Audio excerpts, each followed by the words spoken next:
CountryWide Connect with Andy Thompson and Sarah Perriam-Lampp. We are going to head off to Southland right now. There is a very, very interesting political race for the Southland seat heating up. Joseph Mooney is the incumbent there for the National Party. Labor have got Peter McDonald, who is a farmer and also an ex-regional councillor, and announced yesterday the New Zealand First, I don't know who the ACT one is, maybe my guest might be able to tell me. New Zealand First have announced provincial president of Federated Farmers, Jason Herrick, as their candidate. So it's going to be a very, very interesting debate. Joining me right now is Jason Herrick. G'day, mate. Welcome to the show. Thanks for your time. Hi, Andy. Thanks for having me. Mate, I appreciate it. Now, I'm going to start off by reading something to you, this is a text that we received yesterday, and I'm interested in your thoughts on this, please. And I haven't shared this with you. So, okay. So this came into the show yesterday based on, we did a news bulletin about you getting this role. Such and such and I did not renew our Fed subscription this year for a number of reasons, but at the bottom of it is a sense that we are paying $900 a year for people to gain exposure and then run for political positions. Another Fed standing today, Jason Herrick, begs a question to be asked. Are they an impartial voice for farmers? What do you think? What do you make of that statement, Jason? Look, I think it's just somebody misreading the room here, right? And because Federated Farmers is a grassroots organisation, from the grassroots up. So, and it's farmers talking for farmers, absolutely. And it's not about using the organisation as a launching pad for their. But you can't argue that is happening. Have a look who's in Parliament right now. You've got two ministers, both provincial, one's a national president of Federated Farmers and one a provincial president of Federated Farmers. Yourself standing right now. Absolutely, because I when I come into the Federated Farmer space, I never had any intention to go to the political arena. Absolutely not. It was all about standing up for farmers. Now, I'm also a big advocate for, if you've got a complaint, don't sit on the sideline and complain about stuff without being a part of the solution. So, this is me being a part of the solution. And it's only in the last, 6 months that I've actually made this decision to go that next step. And because I believe that this is in a very important election coming up. It is, and it's interesting, and I was told last night that it was one of the worst kept secrets in Parliament, along with Tane Randall. But to be fair, Jason, I didn't catch a wind of it actually, and I kind of felt I was a bit surprised that I didn't even know. But obviously, I might have been a little bit head down and bum up. But just on that, before we talk about your reasons and that, do you continue with your role as president of Southland Federated Farmers, or what happens with that? No, because Federated Farmers is an apolitical organisation, I have to step down from the president's role, which I am doing. We have our AGM next Wednesday at the Ascot in Invercargill. Invite everyone along, and we will appoint a new president for Southland at that time. So you're not just standing down for the time of the campaign; you're actually standing down full stop. Yeah, I'm standing down from Federated Farmers, and I still would be eligible to come back into the fold later on if I'm not politically bound. But yeah, Federated Farmers has always been an apolitical organisation. Some people would snigger at that slightly, but anyway. Hey, look, Mark Patterson stepped into Federated Farmers in Otago after New Zealand First got ousted in 2020, right? So, it's all about being the voice for farmers. And whether it's political, whether it's through an organisation or a levy body, it's about being a voice for farmers, and that's what we're here for. But on that, do you think Federated Farmers can still be viewed as neutral and apolitical when you look at the amount of presidents and people moving into higher office? Well, it seems to be across the board, right? So both National, New Zealand First, ACT, it's not bound to one political party, is it? Yeah, but it's bound to one side of the political spectrum. Oh, so I sort of disagree with you on that, because I know New Zealand First is a centralist party here. So, and you've got to. Oh, does that mean you're going to go with Labor? Does it? Absolutely not. I think that's been loud and clear in the last couple of weeks that Winston has announced he's definitely not going with Labor. Just because of the views that they have. So on that, let's just talk about yourself and appreciate your time coming on and thank you. I'm being, not a little bit mischievous. I'm responding to, I think, what is a legitimate concern, and I think it was fair enough to ask it. Yourself, though, you've moved from farming, you've moved into off-farm now. You're also moving into this role. Why? And why New Zealand First in particular for you? Yeah, see, one of the reasons I left the farm, Andy, because I was getting extremely frustrated with the bureaucratic nonsense and the red tape coming at farmers, because most of my job was tied up in reporting and recording and health and safety, and like it was a full-time, just about a full-time admin job, right? So I was getting increasingly frustrated when all I wanted to do was work with the land, the people, and the cows, but then I moved into town. I still call myself a farmer. I'm very passionate about the rural sector because it's the backbone of this country, right? I do miss it 100%. I was on a farm yesterday looking at cows going, oh, I miss these girls, So, and then, jumping into this space now, to me, it's about helping people. This is why I do what I do. I just want to help other people understand and help them, move forward into the future. And there's a whole lot of changes being thrown at us in the last wee while. There's going to be a whole lot of changes coming forward. I'd like to be a part of those, to be more common sense, more practical changes, right? Okay, but as an ex-farmer and obviously a dairy farmer, obviously exports are important. Do you support the Indian Free Trade Agreement?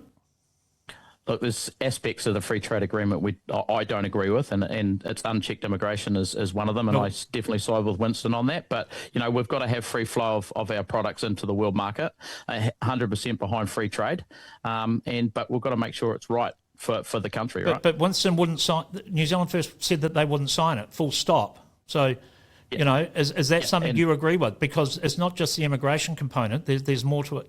They said that they just won't sign it because of that. Yeah, like there's a few other things in there as well. I mean, that's just like signing your life away. You're going to sign it to say, I want to see it happening, but, I am going to put up with this off to the side. Well, it just doesn't sit well with me. If you don't agree with something in its full entirety, why would you sign it away? But as a farmer, do you not agree that we need free trade? Absolutely, we need free trade, and I get your point on that, Andy, I really do. But we've got to make sure that this is foolproof for New Zealand as a whole. And the India market is a big market for New Zealand, no two ways about that. It was sad to see dairy left out of that free trade agreement, but good to see the red meat is in there, because it is a big portion of the New Zealand's economy. But we want to make sure we get this right. I mean, I don't think they're against we're not. New Zealand First is not against the free trade agreement in its entirety. It's just some things within it, and it needs to be talked about, and be transparent, be honest and open, and actually talk about those things. And come to some agreement. But the National Party are definitely not agreeing on that one. And I can't dig real deep into it because I'm not fully immersed into it yet. I'm only just new in the role. As I get and grow into the role, Andy, I'll become more versed and more knowledgeable in this field. Well, luckily Labor stepped into the void and they're going to sign it, so it'll be irrelevant what New Zealand First thinks on this one. But does there's potentially a worry then New Zealand First might become irrelevant in these things. So it's going to be an interesting one. Coming back to the Southland electorate, very much a strong centre-right electorate. We've known that for a very, very long time. Joseph Mooney is the incumbent there for National, quite a large majority. I'm not sure who the ACT person is. I'm not sure if that person has been announced yet. Peter McDonald, farmer and a regional councillor. It's going to be a pretty tight fight. Are you seriously think you can win this? I wouldn't be in it if I didn't, Andy, because I believe in standing up for the Southland people and listening to them. It's always been known as a very safe national seat, right? And we've seen some pretty big controversy over the years for national candidates, absolutely. I think Todd Stevenson will be the ACT candidate. He was the previous one before that, and he's been seen around the traps, obviously, in all of the shows getting around. And, I wouldn't be doing this if I didn't believe I could actually win this seat. And, I'm here to support the Southland people and growing the Southland economy. Yeah, well, we've seen the Southland economy growing significantly, obviously, and a lot of work being done on that. And it's good to see. And we saw that big announcement yesterday, potentially of the, lignite to fertiliser. $3 billion. Huge potential that does. Yeah, well, what is your take on that? Is that a pipe dream? Some people have said to me that it's, kind of tinfoil hat stuff. What do you make of it? Well, we've got a resource here that can benefit all of New Zealand and the economy into the world market, right? So why not look at it? And, it just, to me, it makes sense. So we've got all these greenies out there bleating on about synthetic fertilisers. You've got a natural product here which we can turn into nitrogen. Why not go for it? Yep. Look, I just want to, and I just, I want to pay tribute to your role as president of Southland Federated Farmers. You and I have had some fun over the past few years. Once you've been in this role, Jason, we've had some wins and we've had a few arguments. It's been fun though, hasn't it? Absolutely, and like Federated Farmers is like one big family. And in the Southland province, we've got such a real good, strong executive of a good age bracket of people, representing both male and female. And, they're really, really good people. And I've just been the spokesperson behind all of that, right, or in front of it. And, and we don't go out and act on an individual basis. We do things and it's all decided upon on the whole executive. And, I will miss that. I will be, in touch with them, obviously, because they are friends. And, but I will miss the interaction. What's the thing that you look back with, and from now, look back to your time as president of Southland Federated Farmers with the most satisfaction? Hey, look, I mean, the one thing that I've learnt is you don't get wins by going off on a tangent. You get wins by sticking to the facts. And you can't argue that the Fish and Game campaign we run last year, that was one of the biggest successes that we've had in a very, very long time. And we do class that as quite a significant win for Federated Farmers in the Southland province. You might have had some help with an OIA on that one. Oh, absolutely, Andy, and you and I did some good work on that, and it was fantastic, and you did some great reporting, and it was brilliant. And but it was just sticking to the facts, right? And the facts presented themselves, and at the end of the day, we got that across the line. Where to from here for you? Obviously, campaigning full time. When do you into it now? Yeah, so I'll start campaigning and getting around community events and local people and introducing myself and meeting new people and getting around because it's a massive electorate, right? Southland's huge. So, it's now getting myself out and about and attending all of these community events and making myself known. Because on that, you are known, obviously, within the rural community, but you're standing for a Southland. So, you've got to be right across the whole of the district, right? Now, you've got to get out there and get other people, urban people, to know you and love you. Absolutely. So we've got both Gore and Winton, which are rural centric, really, but Queenstown's the big, the big cheese, I suppose, of the electorate with a good chunk of the population. So I've got to get myself involved up in there and get behind tourism because that's a big part of the Southland electorate.